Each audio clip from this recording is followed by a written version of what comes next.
آج ہم شیعہ مسلک کی ایک ایسی شاخ پر بات کرنے والے ہیں جو اکثر پراسراریت میں ڈوبی رہتی ہے، اسماعیلی مکتب فکر۔ ہمارے پاس جو ذرائع ہیں وہ ان کے نظریہ امامت کی گہرائیوں میں اترتے ہیں، اور یہ صرف جانشینی کا ایک سادہ اختلاف نہیں ہے، یہ ایک مکمل کائنات کا نظریہ ہے، تاریخ کا ایک بالکل الگ تصور ہے۔ بالکل، اور یہ گفتگو اس بات پر توجہ مرکوز کرے گی کہ اسماعیلیوں نے امامت کے تصور کو کس طرح ایک پیچیدہ فلسفیانہ اور آپ کہہ سکتے ہیں کہ تنظیمی ڈھانچے میں تبدیل کیا۔ ایک ایسا ڈھانچہ جو صدیوں تک قائم رہا اور جس نے ایک عظیم سلطنت کو جنم دیا۔ یہ ایک ایسی کہانی ہے جس میں سیاست، روحانیت اور بقا کی جنگ آپس میں گتھم گتھا ہیں۔ اچھا، تو آج ہمارا مشن یہ سمجھنا ہے کہ اسماعیلیوں کا امامت کا تصور اثنا عشری شیعوں سے اتنا مختلف کیوں ہے؟ اس کے پیچھے کیا فلسفہ کار فرما ہے، اور وہ اپنے سلسلے کو ثابت کرنے کے لیے جو دلائل پیش کرتے ہیں وہ واقعی کسی سنسنی خیز ناول سے کم نہیں؟ تو آئیے اس کی گہرائی میں اترتے ہیں۔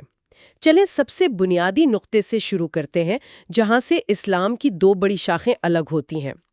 حکمران کون ہوگا؟ سنی نقطہ نظر خلافت کا ہے، یعنی امت اپنے رہنما کا انتخاب کرے گی، جبکہ شیعہ نقطہ نظر امامت کا ہے، یعنی رہنما خدا کی طرف سے نامزد ہوتا ہے۔ جی، اور یہ صرف نام کا فرق نہیں، یہ اہلیت اور اختیار کا فرق ہے۔ دیکھیں، خلیفہ ایک منتخب رہنما ہے جو انسان ہے، غلطی کر سکتا ہے اور اس سے اختلاف بھی کیا جا سکتا ہے۔ لیکن شیعہ عقیدے میں امام کا درجہ بالکل مختلف ہے۔ وہ منصوص من اللہ، یعنی خدا کی طرف سے نامزد ہوتا ہے۔ وہ معصوم من الخطا، یعنی گناہ اور غلطی سے پاک ہوتا ہے۔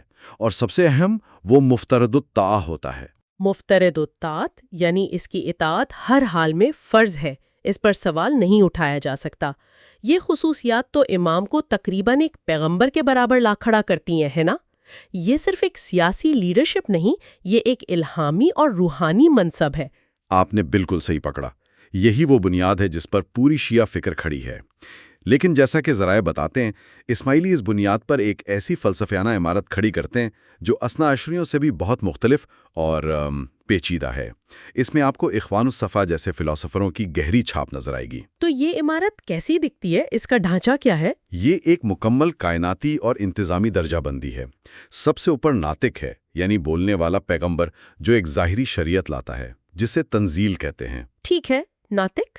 اس کے بعد اساس ہے، یعنی بنیاد یا وسیع، جو اس شریعت کے باطنی معنی یا تعویل کی تعلیم دیتا ہے۔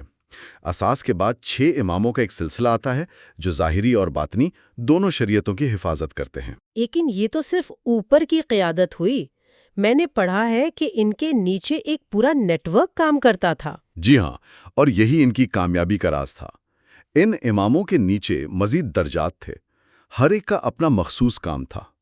دائی ان کے مشنری تھے جو دنیا بھر میں پھیلے ہوئے تھے اور ان کی دعوت پھیلاتے تھے۔ پھر معزون تھے جو مناظرے کے ماہر ہوتے تھے۔ اچھا، یعنی بحث و مباحثہ کرنے والے۔ بالکل، اور ایک درجہ مکاثر کا تھا جس کا کام ہی مناظروں میں مخالفین کے دلائل کو توڑنا تھا۔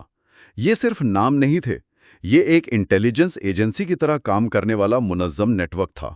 ایک منٹ کے لیے اس نقطے پر رکتے ہیں۔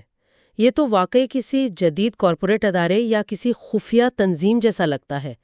کیا ذرائع بتاتے ہیں کہ یہ تنظیمی ڈھانچہ صرف نظریاتی تھا، یا اس نے واقعی فاطمی سلطنت کو قائم کرنے اور چلانے میں ایک عملی کردار ادا کیا؟ یہ صرف نظریاتی نہیں تھا، یہ ان کی سیاسی طاقت کا انجن تھا۔ اسی خفیہ اور منظم دعوت کے نیٹ ورک نے شمالی افریقہ سے لے کر شام اور یمن تک زمین ہموار کی، جس کے نتیجے میں 10ویں صدی میں فاطمی سلطنت کا قیام ممکن ہوا۔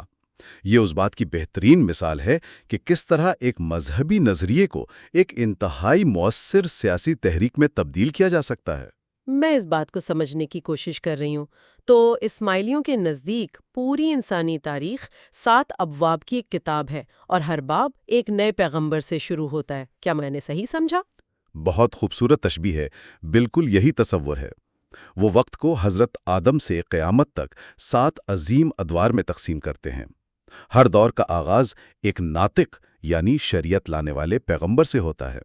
ان کے مطابق یہ 7 ناطق ہیں: حضرت آدم، حضرت نوح، حضرت ابراہیم، حضرت موسیٰ، حضرت عیسیٰ، اور چھٹے حضرت محمد صلی اللہ علیہ وآلہ وسلم، جی، اور ساتویں ہیں محمد بن اسماعیل جو امام جعفر صادق کے پوتے ہیں۔ یہ بہت دلچسپ ہے۔ اور ہر ناطق کے ساتھ ایک اور شخصیت بھی منسلک ہوتی ہے جو خاموش رہتی ہے۔ جی، ہر ناطق کے ساتھ ایک صامت یعنی خاموش شخصیت ہوتی ہے۔ یہ اس کا وسیع اور باطنی علم کا امین ہوتا ہے۔ ناطق کے دور میں وہ خاموش رہتا ہے، لیکن جب ناطق دنیا سے چلا جاتا ہے تو صامت کا دور شروع ہوتا ہے، اور وہ شریعت کی باطنی حقیقت یا تعویل بیان کرتا ہے۔ جیسے حضرت موسیٰ ناطق تھے تو حضرت ہارون صامت، حضرت محمد صلی اللہ علیہ وآلہ وسلم ناطق تھے تو حضرت علی صامت تھے، اور اسی طرح یہ سلسلہ چلتا ہے۔ ٹھیک ہے، تو اگر اسماعیلی اور اثنا عشری نظریات کے درمیان سب سے بڑے بنیادی فلسفیانہ فرق کو ایک جملے میں پکڑنا ہو تو وہ کیا ہوگا؟ یہ فرق ان کے پورے نظریاتی نظام کی کنجی ہے۔ اثنا عشری عقیدہ کے مطابق امامت نبوت کی ایک شاخ فرع ہے، یعنی نبوت اصل ہے اور امامت اس کے تحفظ اور تسلسل کے لیے ہے۔ اور اسماعیلی اس مساوات کو الٹ دیتے ہیں؟ مکمل طور پر الٹ دیتے۔ ان کے مطابق نبوت امامت کی ایک شاخ فرع ہے۔ یہاں ذرا رکیے، یہ تو ایک بہت بڑا دعویٰ ہے۔ اس کا مطلب تو یہ ہوا کہ ان کے نزدیک امامت ایک زیادہ بنیادی اور اعلیٰ کائناتی اصول ہے، اور نبوت وقتاً فوقتاً اسی اصول کا ایک ظاہری اظہار ہے۔ کیا اس کا مطلب یہ ہے کہ ان کے نزدیک امام کا روحانی درجہ پیغمبر سے بھی بلند ہے؟ یہ ایک بہت گہرا سوال ہے اور اس کی تشریح مختلف طریقوں سے کی گئی ہے، لیکن بنیادی فلسفہ یہی ہے کہ امامت وہ ابدی روشنی ہے جو ہمیشہ سے موجود ہے، جبکہ نبوت اس روشنی کا ایک وقتی ظہور ہے جو ایک خاص شریعت لانے کے لیے ہوتا ہے۔ اسی وجہ سے سنی نقطہ نظر سے اسماعیلی نظریہ زیادہ سنگین سمجھا جاتا ہے، کیونکہ یہ نبوت کے منصب کو امامت کے تابع کر دیتا ہے۔ لیکن اگر خالصتاً شیعہ اصولوں کی بنیاد پر دیکھیں تو کیا بڑے بیٹے کی جانشینی کا اصول ان کے دعوے کو مضبوط نہیں کرتا؟ کیونکہ اسماعیل امام جعفر صادق کے بڑے بیٹے تھے۔ بالکل، اور یہی ان کے دلائل کا ایک مرکزی نقطہ ہے۔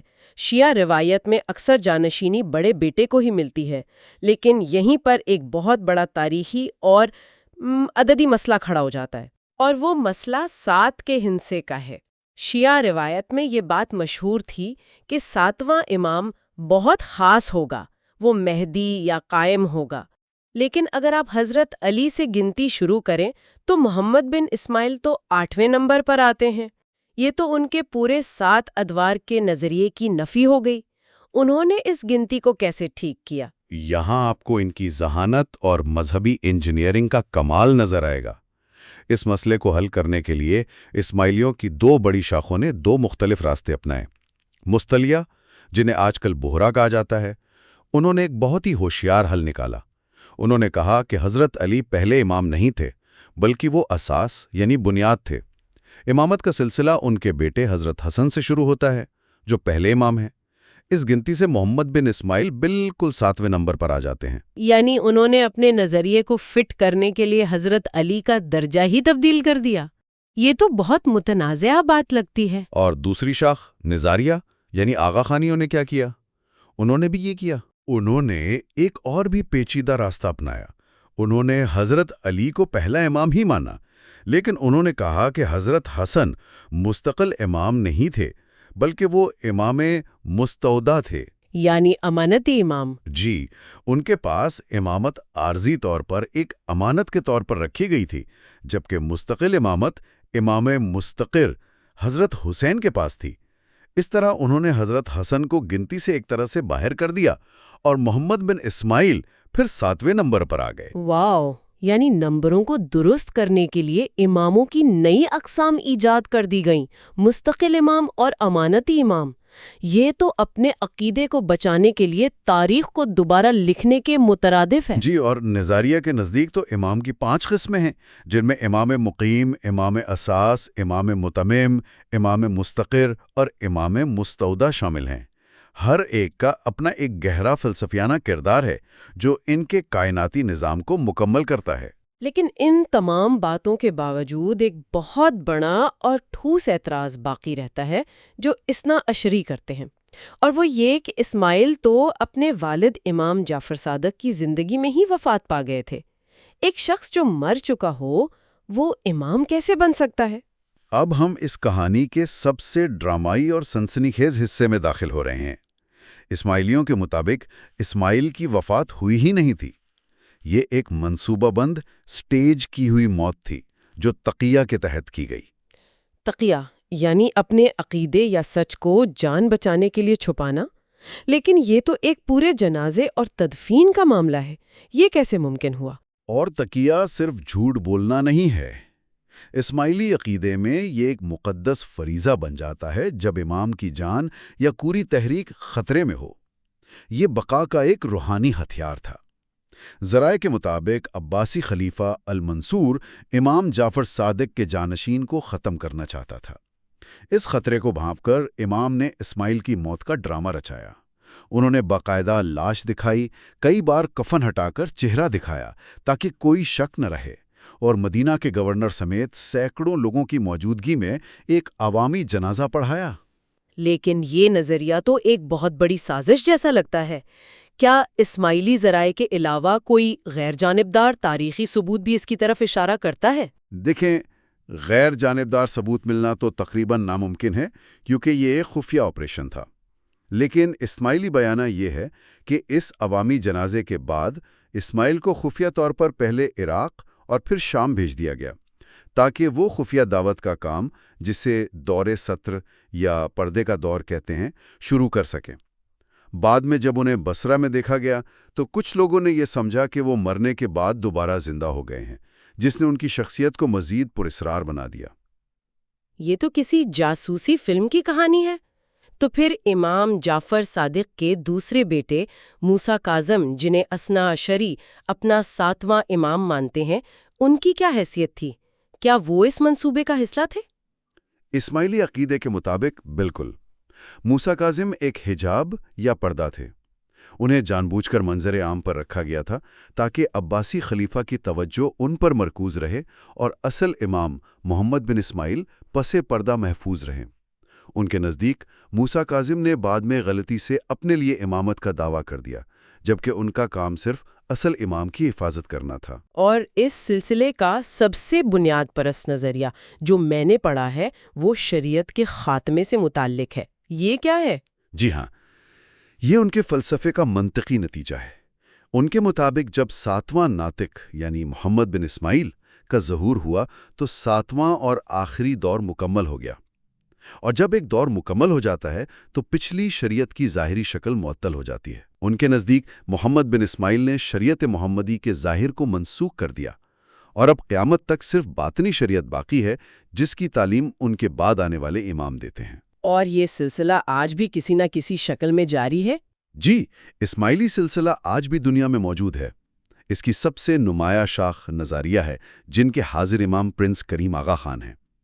دوسری بڑی شاخ مستعلیہ یعنی بوہرا ہیں، جن کا عقیدہ ہے کہ ان کے 21ویں امام غیبت میں چلے گئے اور ان کا سلسلہ ان کے دائیوں کے ذریعے جاری ہے۔ تو اگر ہم آج کی اس گہری گفتگو کا خلاصہ کریں تو یہ واضح ہے کہ اسماعیلی تصور امامت صرف جانشینی کا ایک سیاسی اختلاف نہیں، بلکہ یہ ایک انتہائی پیچیدہ، فلسفیانہ اور منظم نظام ہے۔ یہ نبوت کی تعریف بدلتا ہے، انسانی تاریخ کو ادوار میں تقسیم کرتا ہے، اور اپنی بقا اور تسلسل کے لیے تقیہ اور باطنی تعویل جیسے گہرے نظریات اور تاریخی دلائل کا سہارا لیتا ہے۔ بالکل۔ اور سننے والوں کے لیے ایک آخری سوچ انگیز سوال چھوڑتے ہیں۔ ذرائع کو گہرائی سے پڑھنے پر ایک بات واضح ہوتی ہے کہ امامت کا یہ تنازع شاید شروع میں اتنا نظریاتی نہیں تھا جتنا سیاسی تھا۔ ہم دیکھتے ہیں کہ ابتدائی دور میں پیروکار اپنے ہی اماموں کے فیصلوں کے خلاف ہو جاتے تھے۔ جب حضرت حسن نے امیر معاویہ سے صلح کی تو ان کے کٹر پیروکار نے ان پر خنجر سے حملہ کیا اور انہیں تانا دیے کہ تم نے بھی اپنے باپ کی طرح شرک کیا۔ یہ واقعہ ظاہر کرتا ہے کہ اصل جھگڑا اہل بیت کی سیاسی حاکمیت کا تھا، طاقت کا تھا، جسے وقت کے ساتھ ساتھ ایک معصوم، الہامی اور کائناتی عقیدے کی شکل دے دی گئی۔ تو سوال یہ پیدا ہوتا ہے کہ جب ایک سیاسی مقصد کو ایک مقدس اور غیر سوالیہ مذہبی فریضے کا درجہ دے دیا جائے تو اس کے نتائج تاریخ اور انسانی فکر پر کیا مرتب ہوتے ہیں؟